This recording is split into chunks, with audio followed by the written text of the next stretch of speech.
یہاں پہ جو ہے دو بھائی ہیں، دونوں کو انتقال ہو گیا، رضی اللہ عنہ کی درجات بلند فرمائے، حسین مہدی صاحب ایک زاہد صاحب۔ آپ جو ہے آیت پڑھیں گے تو ان کی عادت ہے، وہ درمیانی کے بیچ میں بیٹھتے ہیں دونوں بھائی، آپ کی آیت ختم نہیں ہوگی وہ آیت جو ہے پوری پڑھ گئی۔ جب ابھی میں نے سنا تھا دوسرے دن جب میں ممبر پر بیٹھا، واقعا جو بھی آیت ایسا نہیں کہ صرف مشہور آیات، یہ جو مشہور آیت ہے کہ آیے تطہیر یا آیے مودت یا آیے جو بھی آیت وہ سامنے بیچ میں ایسے پڑھے جیسے ہی میں آیت شروع کو آگے وہ پوری ختم ہو جائے۔ کمال حافظان دونوں بھائی اور صحیح۔ تو میں نے وہاں پر ایک بات کہی تھی، وہ میں یہاں کہہ رہا ہوں، میں نے کہا دیکھیے ایسا ہی ہمارے دونوں بزرگ ہیں، حسین مہدی صاحب نائک صاحب، جب میں کوئی بھی آیت پڑھ رہا ہوں اس سے پہلے جو ہے یہ آیت میں آدھی پڑھ دوں پوری ختم کر ڈال دیں۔ آپ دیکھ رہے ہیں مشہور تھے علاقے میں، ماشاء اللہ سے جو ہے کوئی بھی عالم ہو، ذاکر ہو، خطیب ہو، آیت آدھی پڑھ رہے پوری پڑھ، مگر میں نے کہا کہ اگر میں یہ کہوں کہ یہ دونوں کے دونوں جو ہے نعوذ باللہ جاہل، آپ مان لیں گے؟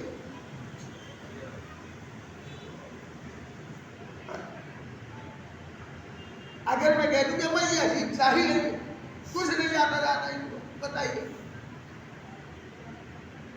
کوئی ماننے کے لیے تیار ہوگا؟ ظاہر سی بات ہے سب نے کہا کہ بالکل نہیں ماننے کے لیے۔ کیوں؟ کہ آپ دیکھ نہیں رہے کہ آیت آپ آدھی پڑھ رہے ہیں پوری پڑھ ڈال رہے ہیں۔ آپ نے آیت شروع کی پڑھنا آدھی پڑھی اور نیچے سے اگر انہوں نے آیت کو آپ سے پہلے پڑھ ڈالا، اس کا مطلب یہ ہے کہ وہ جاہل نہیں ہے، پڑھے لکھے ہیں۔ تو اگر آپ کی سمجھ یہ بات آ گئی کہ اگر ذاکر سے پہلے، عالم سے پہلے، مولوی سے پہلے، خطیب سے پہلے اگر کوئی بندہ آیت کو مکمل پڑھ ڈالے تو سب یہ کہیں گے کہ بھیا ایسا اپنے جاہل مت کہیے گا، وہ پڑھے لکھے۔ تو اگر ذاکر، عالم، خطیب سے پہلے کوئی بھی بندہ آیت کو مکمل پڑھ ڈالے تو سب ماننے کے لیے تیار ہے کہ وہ جاہل نہیں ہو سکتا، پڑھا لکھا ہوگا۔ قرآن خود کہہ رہا ہے سورہ طٰہٰ کی آپ 114 نمبر آیت اٹھا کر دیکھیے گا، اللہ جو ہے آیت لے کر کون آتا تھا؟ جی بھئی قرآن کی آیات لے کر کون آتا تھا؟ سید الملائکہ جبرائیل، وہی لے کر آتے تھے۔ قرآن کیا کہہ رہا ہے؟ وَلَا تَعْجَلْ بِالْقُرْآنِ مِنْ قَبْلِ أَن يُقْضَىٰ إِلَيْكَ وَحْيُهُ قُلْ رَبِّ زِدْنِی عِلْمًا۔ اے میرے پیغمبر، اے میرے حبیب، دیکھو ایسا ہے کہ قرآن کو پڑھنے میں عجلت مت کیا کرو۔ وَلَا تَعْجَلْ بِالْقُرْآنِ مِنْ قَبْلِ أَن يُقْضَىٰ إِلَيْكَ وَحْيُهُ۔ میرے پیغمبر قرآن کی تلاوت میں، قرآن کو پڑھنے میں جلد بازی مت کیا کرو، عجلت مت کیا کرو۔ یہ کیا کہ وحی والا فرشتہ جب وحی لے کر آتا ہے، آیات لے کر آتا ہے، وہ بھی پڑھنا شروع کرتا ہے، اس سے پہلے ہی تم آیات قرآنی کو ختم کر دیتے ہو۔ مقام غور ہے، اگر خطیب سے پہلے، عالم سے پہلے، مولوی سے پہلے کوئی بندہ آیات کو پڑھ کر سنا دے، ختم کر دے، سب کہیں گے کہ یہ پڑھا لکھا ہے۔ وحی لانے والے فرشتے سے پہلے، آیات لانے والے فرشتے سے پہلے اگر محمد قرآن ختم کیے دے رہے ہیں، آیتوں کو پڑھے ڈال رہے ہیں، تو مسلمان ماننے کے لیے تیار ہی نہیں ہے کہ ہمارا نبی پڑھا لکھا تھا۔ اور بھربار ایک مرتبہ صلوات پڑھیں۔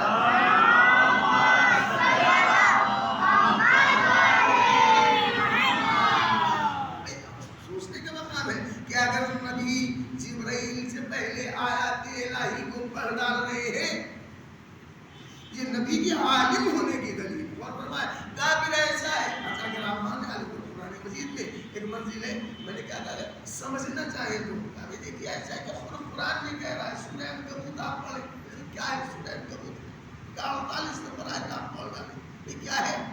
کہا کہ وہاں پر خود کہہ رہا ہے اللہ وما كنت تتلو من قبله من کتاب ولا تخطه بیمینک اذا لارتاب المبطلون۔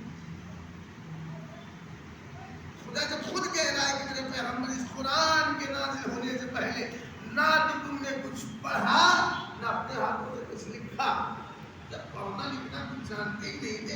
یہ جاہلی تھے نا. میں نے کہا عجیب ہے آپ. در حقیقت یہ آیت جو ہے کسی آیت کا جواب ہے.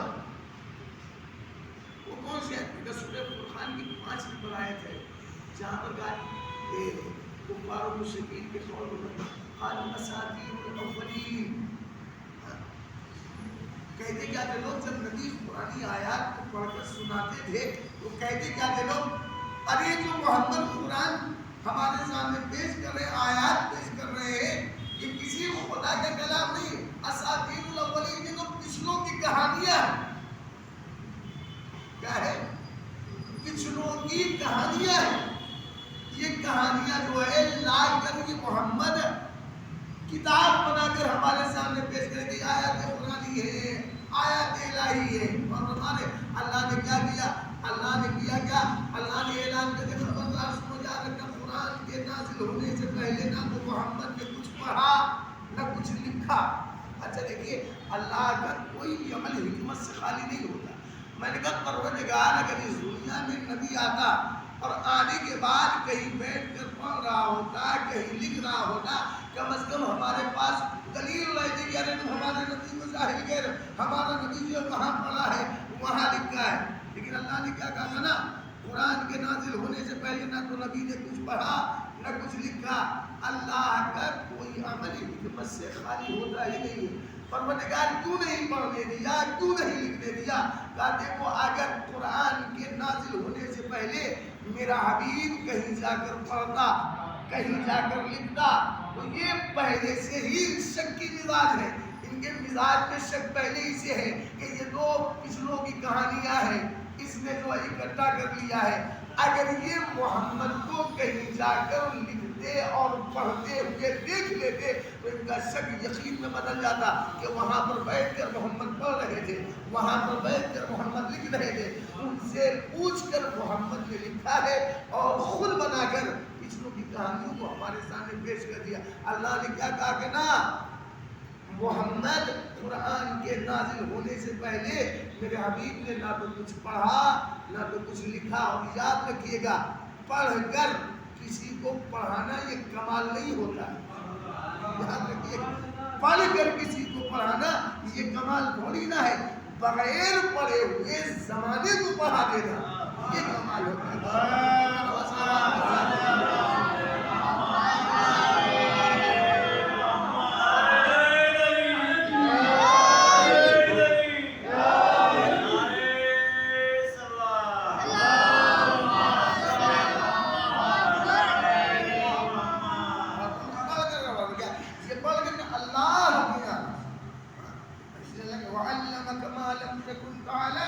میرے پیغمبر میں نے تو تمہیں وہ سب کچھ سکھا دیا ہے جو تم جانتے ہی نہیں تھے. کیوں؟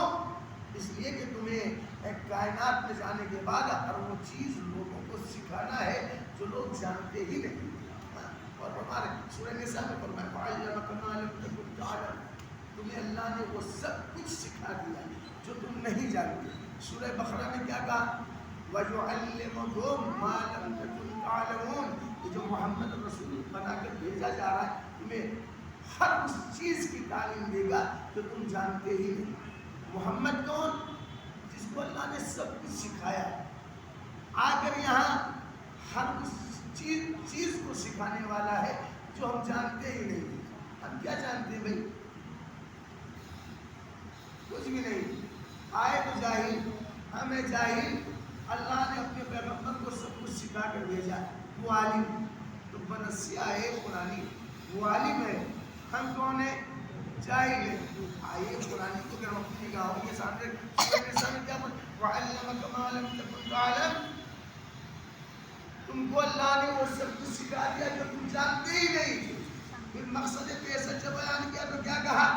یہ رسول بنا کر بھیجا جا رہا ہے کیوں؟ یہ تمہیں وہ تمام چیزیں سکھائے گا جو تم جانتے ہی نہیں تھے. اور ہمارے ہم کو نبی ہمارا عالم ہے نا، اللہ کو علم دے کر بھیج رہا ہے. ہم کون ہیں؟ واللہ اخرجکم من بطون امہات لا تعلمون شیئا. آئے دنیا میں جاہل بھی جانتے ہی نہیں تو ہم تو ہیں جاہل نا. وہ کون ہے؟ وہ عالم، ہم جاہل. اب آیت پڑھ لیں. قل حل یستوی الذین یعلمون والذین لا یعلمون. میرے پیغمبر میں نے تمہیں ہر چیز کا علم دے دیا ہے، تم جا رہے ہو کائنات میں، معلم کائنات بنا کر ہم تمہیں بھیج رہے ہیں. کائنات کو تم جا کر جو ہے تعلیم دو گے، تمہیں عالم بنا کر بھیج رہے ہیں. ساری دنیا کو جاہل بنا کر بھیجا ہے، جاہل کو اس دنیا میں بھیجا ہے. تو زمانہ جانتا ہے کہ ہم جاہل ہیں، وہ عالم ہے. اب رسول سے خود ہی کہا میرے پیغمبر ابھی ان سے پوچھ لینا، قل هل يستوي الذين يعلمون والذين لا يعلمون. اب ذرا اتنا بتا دو کہ کیا جاہل اور عالم دونوں برابر ہو سکتے ہیں؟ سب یہ کہنے کے لیے جاہل اور عالم برابر نہیں ہو سکتے. جب جاہل اور عالم برابر ہو ہی نہیں سکتے تو یہ ہو ہی نہیں سکتا کہ ہم نبی کے برابر ہو جائیں. اور سلوات پڑھیں.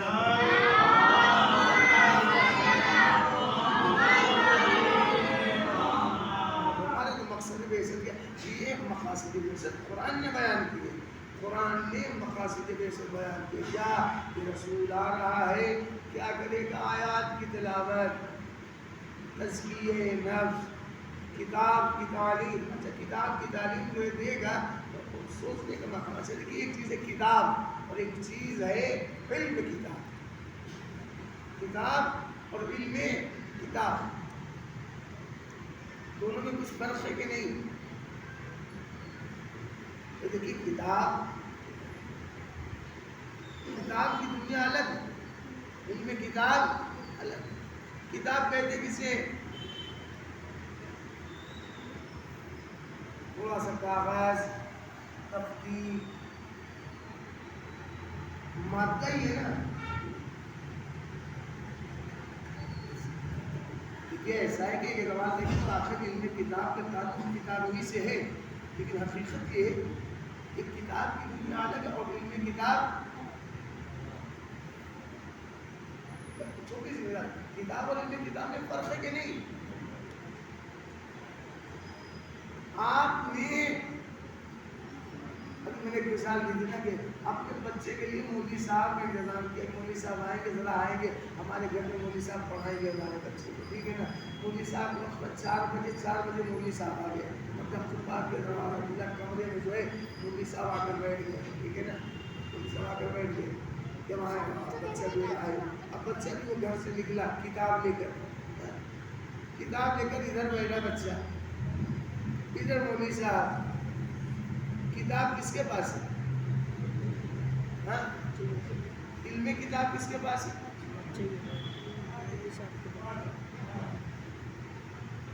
سمجھ رہے ہیں؟ ادھر بیٹھے مولوی صاحب، ادھر بچہ بیٹھا ہے کتاب لے کر. کتاب کس کے پاس ہے؟ بچے کے پاس. علم کتاب کس کے پاس ہے؟ یعنی ظاہراً جس کے پاس کتاب ہے اس کے پاس علم کتاب ہے ظاہراً، اور جس کے پاس کتاب نہیں ہے اسی کے پاس علم کتاب ہے. ہم سمجھ گئے نا؟ کتاب اور علم کتاب، یعنی ادھر بچہ کتاب اس کے پاس ہے لیکن علم کتاب اس کے پاس نہیں ہے. ادھر کتاب ظاہر نہیں ہے لیکن علم کتاب اسی کے پاس. یہی وجہ ہے کہ ہم زمانے کو یہی بتانا چاہ رہے ہیں بھیا صرف یہ مت دیکھو کہ کتاب کہاں ہے،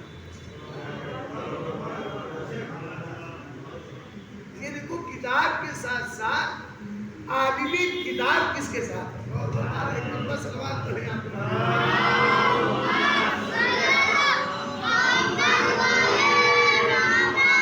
صرف کتاب سے کچھ ہونے والا ہے ہی نہیں جب تک ساتھ میں عالم کتاب. یہی وجہ ہے کہ رسول اسلام نے کہا نا میں جا رہا ہوں لیکن سنو صرف کتاب چھوڑ کر نہیں جا رہا ہوں، کتاب بھی چھوڑ کر جا رہا ہوں اور اہل بیت کو بھی چھوڑ کر جا رہا ہوں. جو ان دونوں سے جو ہے متمسک رہے گا دونوں کو ساتھ وہی جو ہے گمراہی سے بچ پائے گا. مطلب صلوات پڑھیں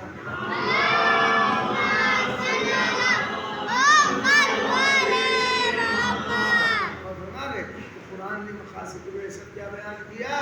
آیات کی تلاوت، نفوس کا تزکیہ، اور اس کے بعد جو ہے کتاب و حکمت کی تعلیم، اور اس کے بعد ہر وہ چیز تمہیں سکھائے گا جو تم نہیں جانتے.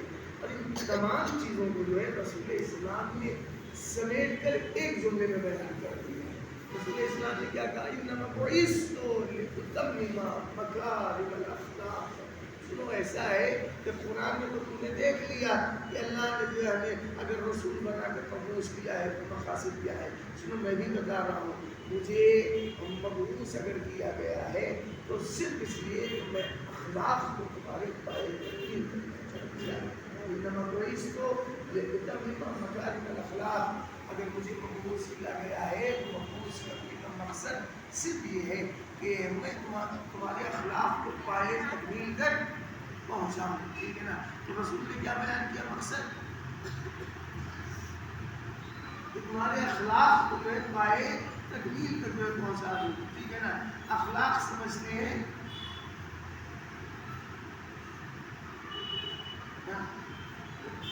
قرآن کے مقاصد بیان کیا اسے دیکھ کر رسول نے جو ایک جملے میں کہا تھا مجھے مبعوث کیا گیا ہے رسول بنا کر اگر بھیجا گیا ہے تو مقصد صرف یہ ہے کہ میں تمہیں باعتبار اخلاق جو ہے وہ بلند کرنا چاہتا ہوں. پائے تکمیل کر تمہارے اخلاق کو جو ہے پہنچانا چاہتا ہوں. رسول اسلام کیا کہنا چاہتا ہے؟ لیکن بہت سی چیزیں ایسی ہیں کہ جو ہم اور آپ بولتے ہیں ہم روز بولتے ہیں لیکن اسے سمجھتے نہیں. اخلاق کے معنی کیا ہے؟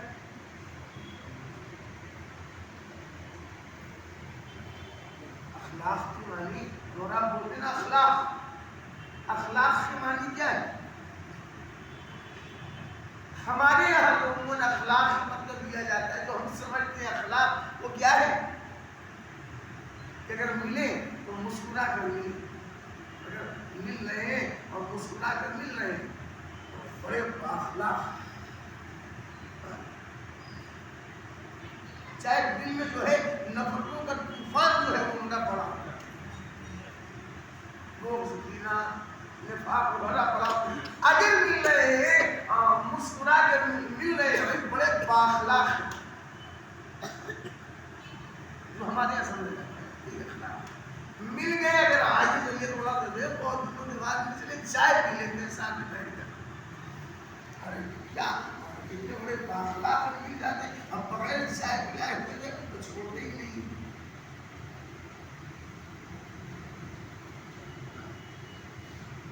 مجمع میں جو ڈھونڈ کر جو ہے آگے ہم سے ملاقات کرتے یہی سب ہمارے اخلاق. چائے پلانا پلا دینا دعوت پر بلانا چلے جانا مسکرا کر ملنا. ٹھیک ہے نا. یہی اخلاق ہے. تو کیا رسول اسلام بس اسی کے لیے آئے تھے؟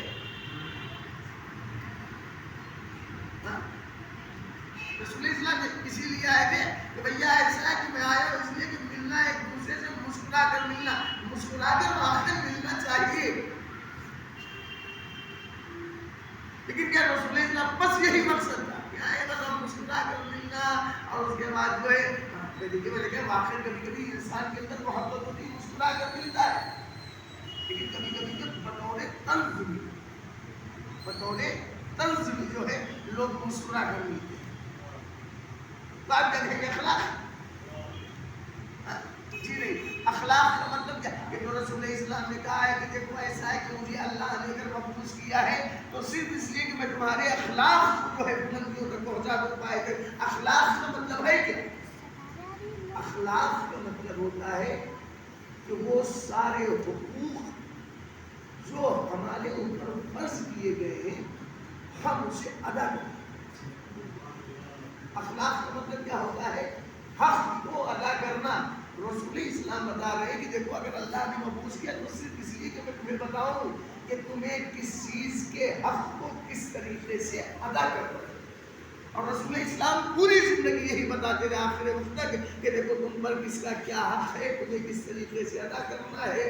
مسجد کا حق تم پر کیا ہے کس طریقے سے ادا کرنا ہے. نماز کا حق تم پر کیا ہے کس طریقے سے ادا کرنا ہے.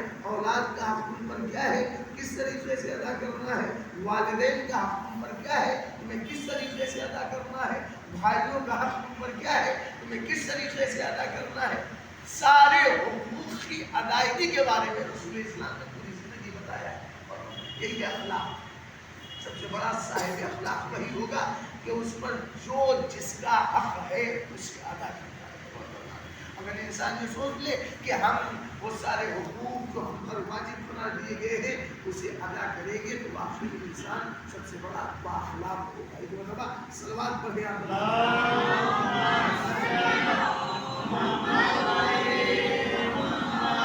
اگر ہمارے اندر وہ جذبہ ہے ہی نہیں ہمارے حقوق کی ادائیگی میں، ظاہر سی بات ہے کہ وہ دنیاوی اعتبار سے بااخلاق ہو سکتی ہے، دنیاوی اعتبار سے جو ہے بااخلاق ہو سکتی ہے، لیکن حقیقت یہ ہے کہ نگاہ خدا میں، نگاہ رسول میں، نگاہ اہل بیت رسول میں ہم بااخلاق ہو گئے اور ہمارے مسکراہٹیں ملتے رہے اور دل میں جو ہے نفرتیں بھری پڑی. جبکہ مسلمان حضرت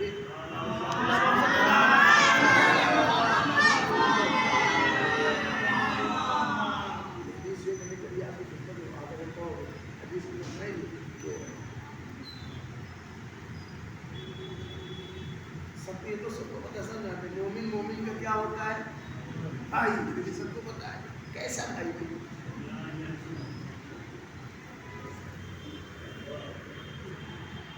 یہ سب تو ہے مومن مومن کا بھائی ہوتا ہے. سب نے سنا ہے نا مومن کیا ہوتا ہے، مومن کا کیسا ہوتا ہے.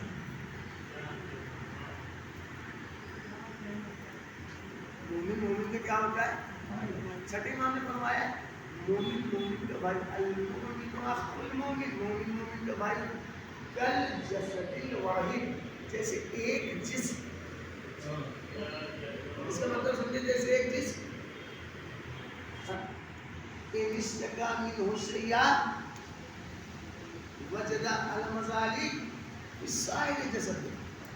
امام نے فرمایا کہ مومن مومن کا بھائی ہوتا ہے جیسے ایک جسم. ایک جسم کا مطلب آپ کیا سمجھیں، یہ جو جسم ہے نا اس جسم میں جو ہے کتنے اعضاء ہیں، ہاتھ، پیر، کان، ناک، آنکھ، زبان، سر، کتنے اعضاء ہے نا. امام فرمانا کیا چاہ رہے ہیں، مومن مومن کا بھائی ہوتا ہے جیسے ایک جسم، جیسا بھائی جیسے ایک جسم. اس جسم میں اتنے سارے اعضاء ہیں.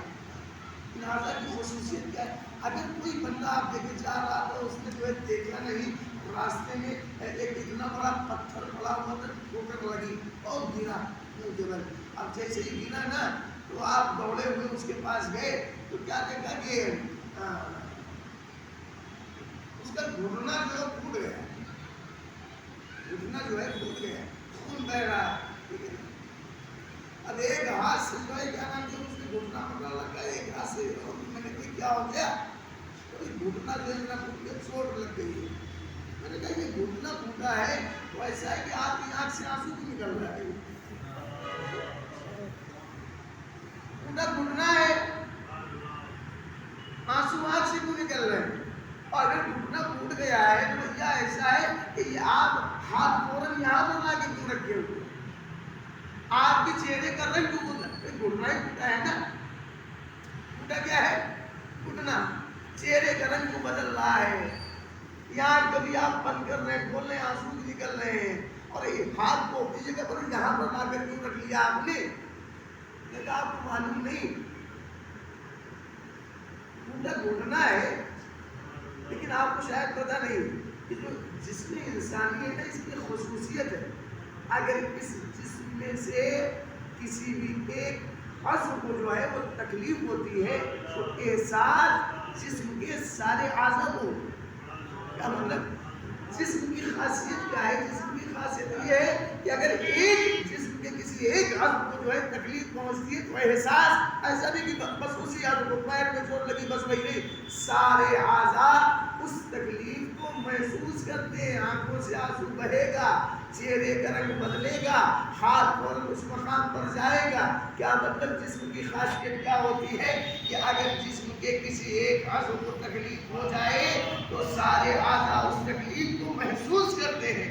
امام نے کیا فرمایا، المومن اخو المومن، صرف اس لیے نہیں کہ ہم اور آپ بس ایک دوسرے کو سنائیں تو جب مومن تو مومن کا بھائی ہوتا ہے، نہیں. امام نے فرمایا صرف یہی مت رہو کہ مومن مومن کا بھائی ہوتا ہے، سنو مومن مومن کا بھائی ہوتا ہے. کیسے، کل جسد الواحد، جیسے ایک جسم. یعنی کیا بتانا چاہے گا کہ اگر کو جس طریقے سے جسم کے کسی ایک عضو کو تکلیف پہنچے تو سارے اعضاء اس تکلیف کو محسوس کرتے ہیں. اگر اپنی زبان سے کہہ رہے ہو کہ مومن کا بھائی ہونا ہے، معاشرے میں کسی ایک مومن کو اگر تکلیف پہنچے، سارے مومنین اگر اس تکلیف کو محسوس کر رہے ہیں تو سب کو صاحب ایمان ہے، ورنہ صرف زبانی مومن ہے. اور ہمارے مرتبہ سلمان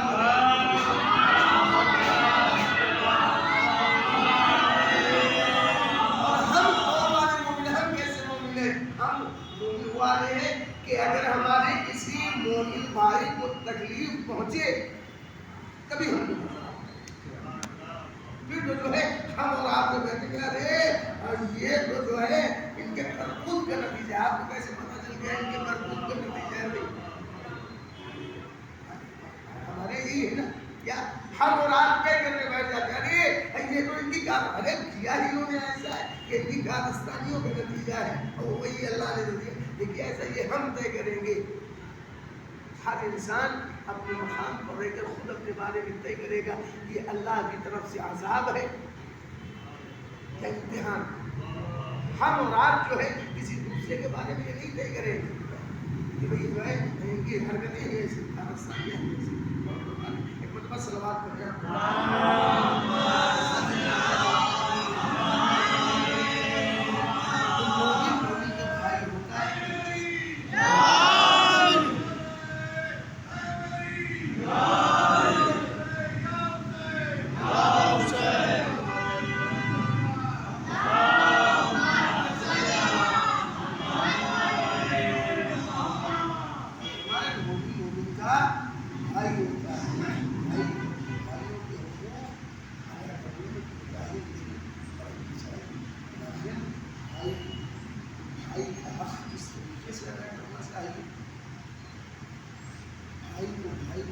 پیش کیسے آنا چاہیے. یہ ساری چیزیں تو کربلا والوں نے ہمارے سامنے پیش کی.